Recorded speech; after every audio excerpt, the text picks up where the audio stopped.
বিসমিল্লাহির রহমানির রহিম। আল্লাহু ওয়ালিয়ুল্লাযীনা আমানু ইখরিজুহুম মিনায-যুলুমাতি ইলান-নূর ওয়াল্লাযীনা কাফারু আউলিয়াউহুমুত-তাগুতু ইখরিজুনাহুম মিনান-নূরি ইলায-যুলুমাত উলাইকা আসহাবুন নারি হুম ফিহা খালিদুন। আল্লাহ তাবারাক ওয়া তাআলা বলছেন, যারা ঈমানদার হবে, যারা পশুত্বের জগতে যাবে না, যাদের চোখ কান দিল থাকবে, তারা লড়াই করে অন্ধকার থেকে বের হয়ে এসে আলোর নুরানি রাস্তা ধরবে। কিন্তু যারা কাফেরের সঙ্গে হাত মিলাবে, যারা আপোষ করবে শয়তানের সঙ্গে, যারা তাগুত শক্তির সঙ্গে শয়তানি করবে, যারা বিদ্রোহমূলক জীবন পৃথিবীতে করে, যারা তাদের সঙ্গে হাত মিলাবে, আপোষ করবে, এরা করবে কি? নুরানি আলো রাস্তা পাওয়ার পরেও তারা নিমজ্জিত অন্ধকারের দিকে দ্রুত গতিতে দৌড়বে। দৌড়ুক না কেন, দৌড়ুক না কেন, আমার আল্লাহ বলছেন, ওই যে দৌড়ে যাবে, ওই রাস্তাটা কোথায় শেষ হয়েছে জানো কি? ওই রাস্তাটা শেষ হয়েছে উলাইকা আসহাবুন নারি হুম ফিহা খালিদুন। গলিলিহান অগ্নি শিখায় গিয়ে তারা দপদপ করে পড়বে। আল্লাহ তাবারাক ওয়া তাআলা বলছেন, তাদের এই আচরণ, তাদের অবাধ আচরণ, তাদের অবাধ বিচরণ, পৃথিবীতে আচরণে বিচরণে আমাকে এতটাই তারা বিরক্ত করেছে, ইসলামের কথা মানেনি, ইসলামের বিরুদ্ধে কথা বলেছে, ইসলামের বিরুদ্ধে মুখ খুলেছে, ইসলামকে নেকেট করেছে। ওই বেঈমানেরা জানা সত্ত্বেও তারা কুফরি করেছে। আল্লাহ তাবারাক ওয়া তাআলা বলছেন, আকাফারতুম বা'দা ঈমানিকুম, ঈমান আনার পরেও তাদের দ্বারা কুফরি হয়েছে। ফাযুকুল আযাবা বিমা কুনতুম তাকফুরুন, তাদের আযাবে দেয়া হবে, তাদেরকে জাহান্নামে দেয়া হবে। আল্লাহ তাবারাক ওয়া তাআলা বলছেন, আমিও আল্লাহ তাদের দিলকে মেরে দিয়েছি। খতামাল্লাহু আলা কুলুবিহিম ওয়া আলা সামিইহিম ওয়া আলা আবসারিহিম, তাদের অন্তরকে আমি মেরে দিয়েছি, তাদের কানকে আমি মেরে দিয়েছি, তাদের দৃষ্টি শক্তিকে আমি শেষ করে দিয়েছি, তাদের দৃষ্টি শক্তির উপরে আমি পর্দা দিয়ে দিয়েছি। গিশাওয়াতু ওয়া লাহুম আযাবুন আযীম, এরাই জাহান্নামে ঢুকবে। বাস, এই বিষয়টা নিয়ে আর আমি বেশি কথা বলতে চাইছি না, ছোট করে গুটিয়ে দিচ্ছি। আমি হাদিসের দিকে এগিয়ে যাব বলে এটাকে একদম শর্ট করে গুটিয়ে দিচ্ছি। আল্লাহ তাবারাক ওয়া তাআলা যা বলতে চাইলেন তার সার অংশ এটাই, যে তাদের দিল, চোখ, কান নষ্ট হয়ে গেছে, শুধু তাদেরকে গাফলতি, অলস নামে রোগে ধরে এতটা নিচে নামিয়ে দিয়েছে। কিন্তু আপনার সাথে তো আমার ঝগড়া বাকি আছে এখনো। আমি বক্তা, আপনারা শ্রোতা, একটু ঝগড়া হলো না মাঝে, কেমন করে হয়? এখন আমি এখান থেকে মাইকে যদি বলে দিই আপনারা যতগুলো বসে আছেন সব গরু, তাহলে ওই দিক থেকে কি শব্দ আসবে? তুই তাহলে কুকুর। শুরু হয়ে গেল ঝগড়া। কি লেবেলিং ঝগড়া চলছে। আমি তখন তাহলে বলবো, তাহলে তো আপনারা ঘোড়া। তখন রেগে উঠে একজন বলবে, তোর বাপ গাধা। আমাকে আর হলো না, এখন আমার বাপকে ধরবে। তা কাদা ছোড়াছুরি করে লাভ নাই। আপনাকে কেন আমি গরু বলতে যাব, কেন মহিষ বলবো, কেন বাঁদর বলবো? আপনি আল্লাহওয়ালা একজন ইমানদার মানুষ, আর আপনি আমাকে যা বলবেন বলেন, গায়ে মেখে নিব। তা একটু ঝগড়া করলাম না। তাহলে এখানে কে মানুষ আর কে পশু?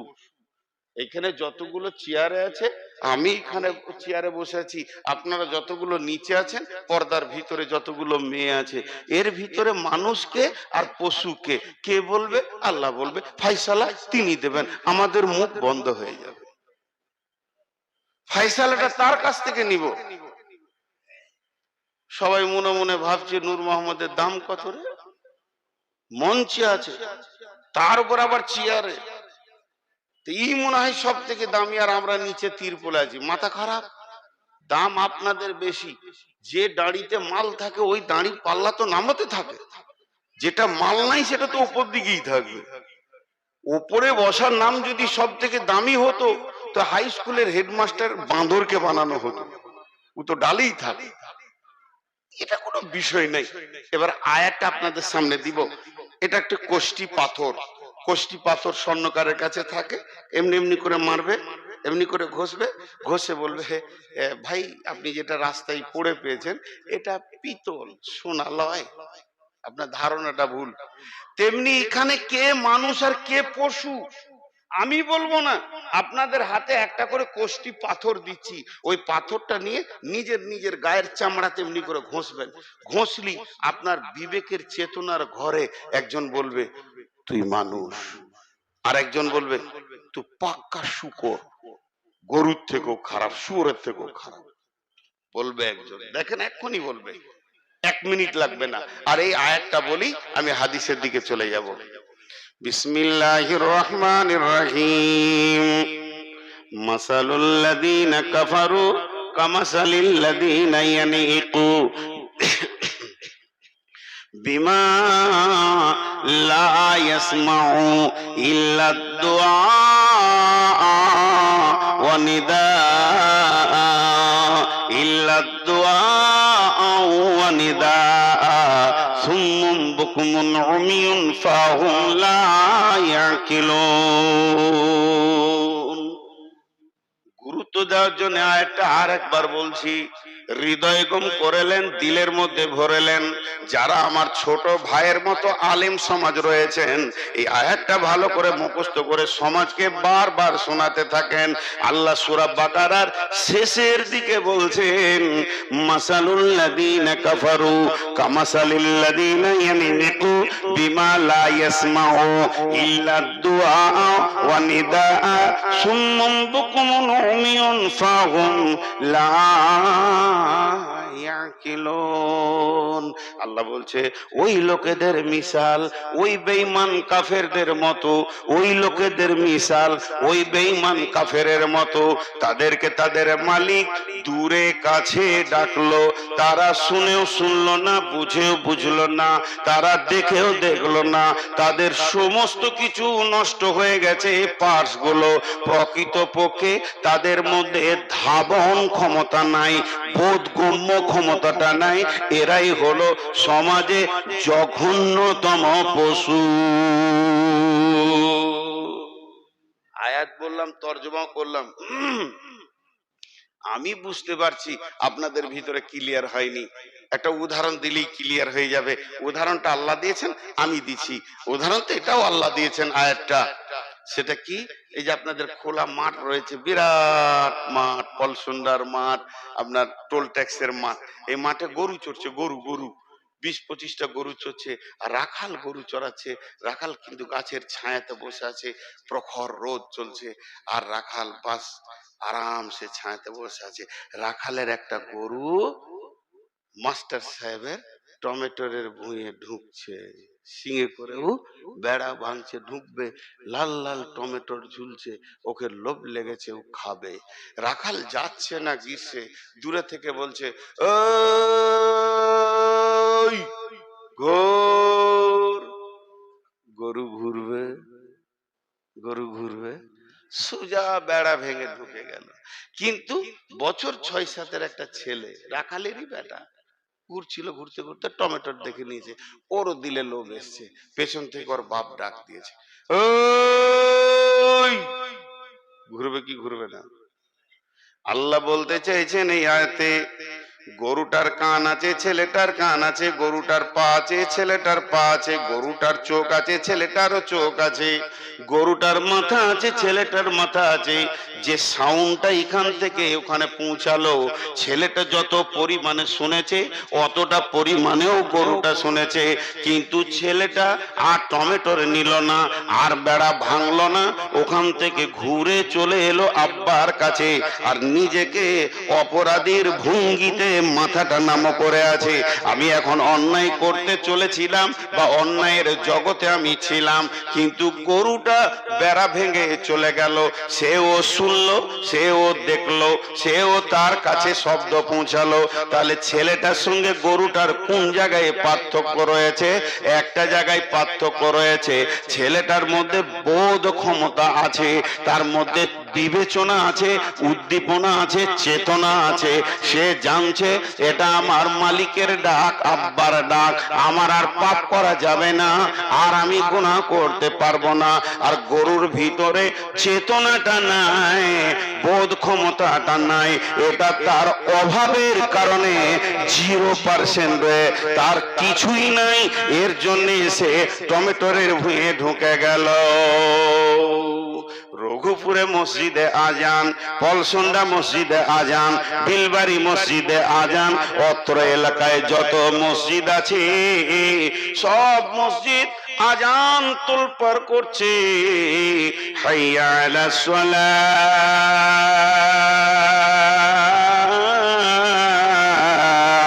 হাইয়া আলাল ফালাহ। আয় তোরা নামাজে আয়, আয় তোরা নিষ্কৃতি নিবি আয়।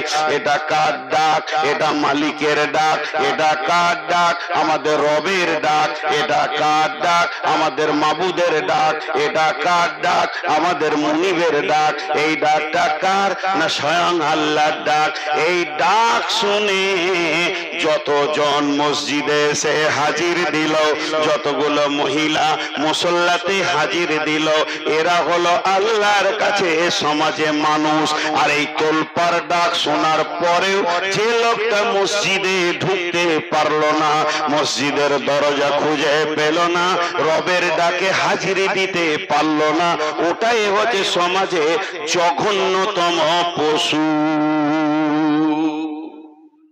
এবার কে পশু কে মানুষ নিজে নিজে বুঝালে। রবের ডাকে কে কে মসজিদ ঢুকে, আর যে যে ঢুকে না সে শুয়োরের থেকেও খারাপ, শুকরের থেকেও খারাপ। এটা কোরআন বলছে, আমি বলিনি। জি, আপনাদের বিরক্ত লাগছে না?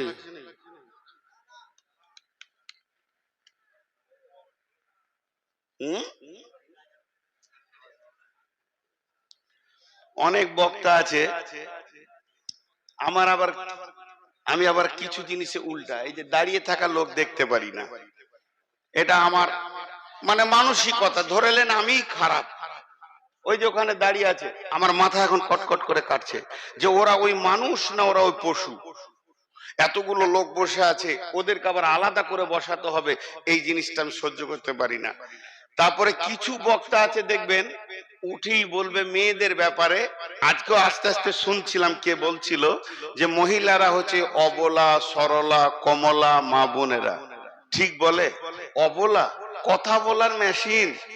হ্যাঁ, অবলা, তাহলে একটা বললে 25টা বলে, তাকে অবলা বলা যাবে? সরলা, খুব সাদা সিধে, মাথা খারাপ। সুবহানাল্লাহ। সরলা, জিলাপির থেকে বেশি পেঁয়াজ আছে। সরলা, আমি জীবনে বলি না মেয়েদেরকে অবলা সরলা। কমলা মানে নরম, কে বললে নরম? সতীনের ছেলেদের কলজে ভেজে খেয়ে নিবে নরম। যত শিশু মার্ডার মেয়েরা করে, পুরুষেরা কম করে। পুরুষেরা তার দুশ্মনের ছেলেকেও মারতে পারবে না। দুশ্মনের ছেলে যদি বাড়িতে চলে আসে, ওর হাতে একটা পেয়ারা দেবে, যারে বাবা খাগা, তোর বাপের সঙ্গে মামলা হচ্ছে তো তোর কি। কিন্তু মেয়েদেরকে সতীনের ছেলেদের কলজেটাকে ভেজে রুটি খেয়ে নিবে ও হাসতে হাসতে। অবলা সরলা কমলা আমি বলি না। কিছু বক্তা আছে, আমি বক্তাদের দোষ ধরছি না, উঠার পরেই বলবে আমি অত্যন্ত ক্লান্ত কণ্ঠে বহু দূর থেকে এলাম, ক্লান্ত শ্লান্ত, 62টা রাত। আমি জীবনে বলি না। কেন বলি না? তুই এলি কেন? তাহলে আসতে হতো না, ঘরে থাকবা না, পারবি তো? হ্যাঁ, আমি শেষকালে বলি যে আমি আর পারছি না চালাতে। আমি যে 6 দিন জ্বরে পড়েছিলাম, আজকে 23 বছর জালসা করছি, আমার দ্বারা জালসা মরেনি কোনোদিন, কোনো জায়গায় ডেট খিলাপ করিনি। এবছর 4খানা ডেট পর পর পর পর পর পর আমি একদম বিছানায়। সেই কাশির জের এখনো যায়নি। সেই 6 দিনের মধ্যে 4 দিন জালসা কামাই করেছি, জ্বর অবস্থায় 2 দিন বকেছি, আজকে চতুর্থ দিন চলছে। আমি প্রথমে বলিনি আমি 1.5 ঘন্টার বেশি পারবো না, এটা আমি জানি, কিন্তু তার মতো করে আমি গুছাচ্ছি আপনাদের কথাগুলো। যাই হোক, ওইগুলো বলে সময় নষ্ট করে লাভ নেই। এখন আমি যে পথে আপনাদেরকে নিয়ে যাচ্ছি, তাহলে আমরা পশুর থেকেও নিচে। শর্ট করে একটা কথা বলেন, মানুষ পাথরে সাজদা করে, মানুষ পাথরকে সাজদা করে কি করে না? আর কুকুর পাথরে কার দাম বেশি? কার দাম বেশি? কুকুরেরই দাম বেশি। মানুষ যাকে সাজদা করে, কুকুর তার মুখে মুতে। এর থেকে আর কি দেখাবো? জি, এই দিকে আমি সময়টা কম কাটাতে চাইছি, কারণ হাদিসটা বড় গুরুত্বপূর্ণ আছে বলে আমি এগুলো শর্ট শর্ট কথা বলছি। মানুষ পশুর থেকে খারাপ, তার 4টা কারণ। ছোট ছোট করে বলে দিই। মানুষ তৃণমূল করে, কংগ্রেস করে, আরএসপি করে, সিপিএম করে, আর কিছু করে, আর কিছু করে, আর কিছু করে, বিজেপি করে। কুকুররা কোন পার্টি করে বলেন? আপনার এই এলাকার কুকুরগুলো তৃণমূল না সিপিএম? যখন তৃণমূলের মিছিল যায় তো কুকুরগুলো এরকম করে তাকায় বলে, তোদের রুজি দেনেওয়ালা আল্লাহ, তো কার পেছনে দৌড়ে বেড়াচ্ছিস? সারা পৃথিবীর সমস্ত প্রাণী এক আল্লাহর আইনের আওতাভুক্ত। নাম্বার 2, সারা পৃথিবীর যত প্রাণী আছে সব এক আল্লাহকে সাজদা করে, অন্য কাউকে সাজদা। দেখেছেন কোনদিন বাঁদরকে যে কোন জায়গায় গিয়ে মূর্তি পূজা, পাথর পূজা, দেবী পূজা, দেবতা পূজা, মাজার পূজা, গাছতলায় থাকে? থাকে না। তো মানুষ মূর্তি সাজদা করে, গাছকে সাজদা করে, পশুর থেকে নিচে। 3 নম্বর, আল্লাহ তাবারক ওয়া তাআলা যে প্রাণীকে যে রুজিটা দিয়েছে তার উপরে সে সন্তুষ্ট আছে, তাই খেয়ে সারা জীবন চালাচ্ছে। আমাদেরকে বলেছে হারাম খাবি না, সকালে উঠে 2 বোতল মদ খেয়ে নিয়েছে। এর থেকে নোংরা কে আছে? কোনদিন কোন কুকুরকে দেখেছেন এমন খাবার খেয়েছে ডান দিকে বাঁ দিকে টলে টলে হাঁটছে? শূকরকে দেখেছেন? জি না। আর আল্লাহর দেওয়া রুজির উপরে সন্তুষ্ট আছে। মানুষ কিন্তু আল্লাহর দেওয়া রুজির উপরে সন্তুষ্ট নাই। আর 4র্থ নম্বরটা একটু ডিপলি করে বলছি, সময় ব্রেন গুলোকে খালি করে নেন। 1 ডোজ হোমিওপ্যাথিকের মতো দিব। যদি আপনার ভিতরে একটু ঈমান থাকে, আর জীবনে জালসা শুনতে হবে না, শুধরিয়ে যাবেন। 4র্থ নম্বরটা হলো, সারা পৃথিবীর যত প্রাণী আছে তারা তার মালিকের দরজা চিনে। কুকুরটা আপনার পেছনে পেছনে টোলে চলে গেছে, আপনি গাড়ি চেপে শিলিগুড়ি চলে গেলেন, এই রাত্রিতে কুকুরটা কারো বাড়িতে উঠবে না, নিজের মালিকের বাড়িতে উঠবে। নিকৃষ্ট প্রাণী, হারাম প্রাণী। আবার বিড়ালও ওই রকম। শূকরগুলো যারা চাষ করে সারাদিন তারা যেখানেই যাক, সন্ধ্যা হলে মালিকের দরজায় ওঠে। তার মানে পৃথিবীর যত প্রাণী আছে সব এক আল্লাহকে চিনে, সে তাদের মালিকের দরজা চিনে। কিন্তু হতভাগা মানুষ, আল্লাহ বলছে তোদেরকে জ্ঞান দিলাম, তোরা যাক সারা পৃথিবীর সমস্ত প্রাণী তার মালিকের দরজা চিনল। হতভাগা মানুষ, তুই তোর মালিকের দরজা মসজিদ চিনলি না। মসজিদের সামনে ঘুরঘুর করছে। আমি এখান থেকে আয়াতটাকে সমাপনী দিলাম। 30 সেকেন্ডে খালি টোটাল সারাংশটা বলবো। এতক্ষণ যা বকলাম তার একটাই নিচড় বের করলাম। আমরা এত জঘন্য হয়ে গেছি, আমরা নিচে হয়ে গেছি, আমাদের চরিত্র শেষ, আমরা পশু থেকে শেষ, পশুর থেকেও নিচে চলে গেছি, আমাদের চোখ কান দিল সব শেষ। কারণ একটাই, তা হলো অলস। তা হলো অলস। এবার একটা ছোট্ট কথা বলে দিয়ে হাদিসে চলে যাব। ছোট্ট কথাটাও 30 সেকেন্ড লাগবে। নামাজের যতগুলো কারণ আছে, 5 ওয়াক্তে নামাজের যতগুলো কারণ আছে, 5 ওয়াক্ত নামাজটা আল্লাহ দিয়েছেন এর পেছনে যতগুলো কারণ আছে, 5 ওয়াক্ত নামাজ আল্লাহ দিয়েছেন এর পেছনে যতগুলো কারণ আছে, তার ভিতরে একটা অন্যতম কারণ হচ্ছে অলসতা নামের রোগকে একটাই ট্যাবলেটে দূর হবে, সেটা হচ্ছে 5 ওয়াক্তের নামাজ। 5 ওয়াক্তের সালাত যদি ঠিক মতো কেউ পড়তে পারে, তার কাছ থেকে অলসতা দূর হয়ে যাবে এবং সে আস্তে আস্তে পশুত্বর জগৎ থেকে বের হয়ে এসে মনুষ্যত্বের জগতে ফিরবে।